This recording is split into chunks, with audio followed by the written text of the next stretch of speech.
કચ્છી ભાષાના પ્રચાર પ્રસાર માટે કચ્છી યુવક સંઘ દ્વારા ભુજમાં એક કચ્છી નાટકનું મંચન કરવામાં આવ્યું હતું। બુધવારે રાત્રે ભુજના ટાઉન હોલમાં સસ બહુ સોખી ધ પોય કેર ડેખી નામનું નાટક ભજવાયું હતું।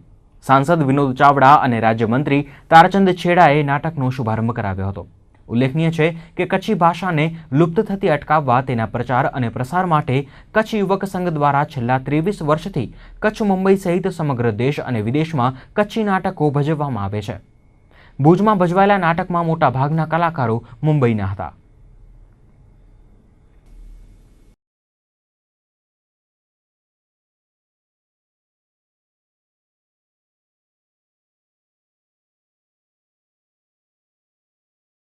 કચ્છ યુવક સંઘ દ્વારા કચ્છી ભાષાનું મહત્ત્વ અને એનું સંવર્ધન થાય તથા અત્યારના લુપ્ત થતી કચ્છી બોલી જે બહુ લોકો ઓછા બોલે છે તેમાં આપણી આ પ્રાદેશિક ભાષા જે છે તેનું એકદમ સંવર્ધન થાય ને લોકો બોલતા થાય અને કચ્છીયત ઉજાગર થાય એ હેતુસર કચ્છ યુવક સંઘ દ્વારા છેલ્લા સતત 23 વર્ષથી કચ્છી નાટકો પ્રસ્તુત કરવામાં આવે છે।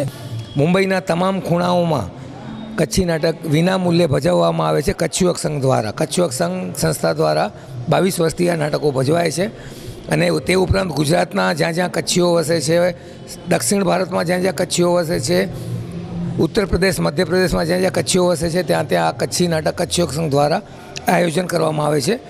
ને સમાચારના અંતમાં ફરી એક નજર આજના મુખ્ય સમાચારો પર। ભુજમાં કોંગ્રેસનું સ્નેહ મિલન। પ્રદેશ પ્રમુખ અર્જુન મોઢવાડિયા, શંકરસિંહ અને શક્તિસિંહ જેવા દિગ્ગજોએ આપ્યું માર્ગદર્શન।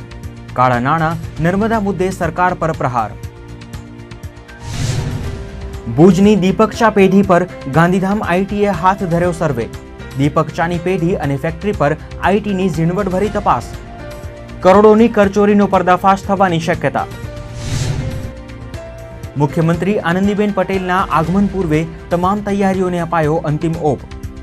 તો લાલ બુક વિતરણ સંદર્ભે ભાજપનું શહેર સંગઠન લોકોને આપી રહ્યું છે માહિતી માર્ગદર્શન। ભુજના જમીન વિવાદમાં મુસ્લિમ ગૃહસ્થને ઢોરમાર મારવાનો 14 વર્ષ જૂનો કેસ। વરિષ્ઠ પોલીસ અધિકારી મનોજ નીનામા સામે કોર્ટે કર્યા ચાર્જ ફ્રેમ। કોર્ટે નીનામાની અરજી ફગાવી। કચ્છી ભાષાના પ્રચાર પ્રસાર માટે કચ્છ યુવક સંઘે ભુજમાં નાટકનું કર્યું મંચન। છેલ્લા 23 વર્ષથી દેશ વિદેશમાં ભજવાય છે કચ્છી નાટકો। તો આ હતા આજના કચ્છ ઉદય ટીવી ન્યૂઝ। ફરીથી મળીશું આવતીકાલે। નમસ્કાર।